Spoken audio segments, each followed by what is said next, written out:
right about in high school, when every summer you think that you'd get yourself jacked by doing push-ups in your room. And I started taking it seriously around the age of 16, 17. I dropped the push-ups and I traded in for some of this stuff. Ever since then, it's about 6 or 7 years. I started competitively powerlifting actually only about 2 years ago.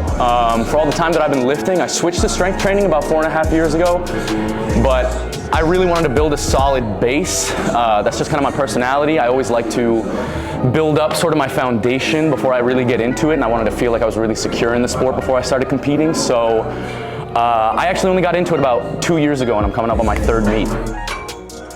I mostly operate off of percentages because the human body, everyone's pretty much similar. We have our genetic differences, but at the end of the day, if you're recovering correctly, you're training correctly, and you have a good coach, and you're moving forward in kind of a structured way, the percentages should be there and everything should move at a certain way.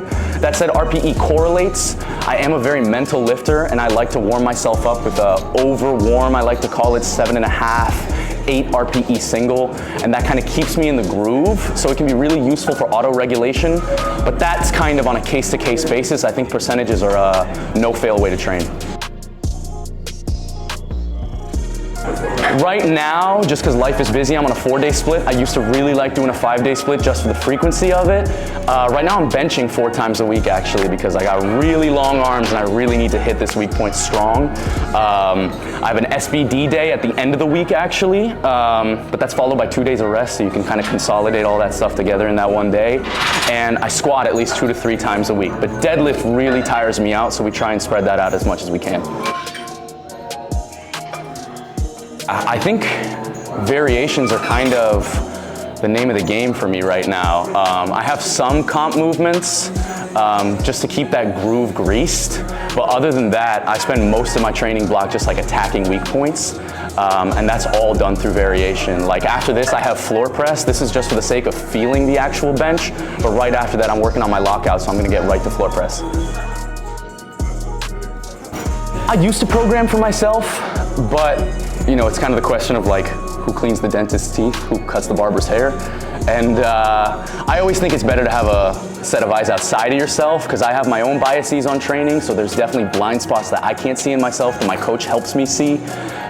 If I'm really in the off season and I'm either trying to save money or my coach is overloaded with lifters, I'll program for myself to get myself through, but if I'm really trying to take it to the next level, I think you need another set of eyes. I have a pretty distinct split between volume and then tapering that down into strength and then peaking. It's pretty standard. When I'm in the off season, I love to focus just on hypertrophy. It's easier on my joints. It's better really for my overall fitness and health because it's just a little bit more cardio. It lets me take on more.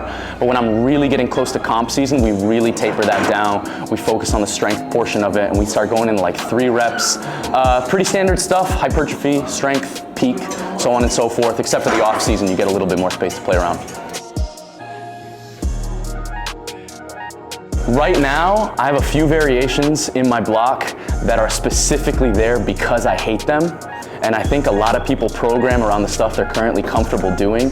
But I heard a lifter once tell me that I hate doing it, which means that I have to do it.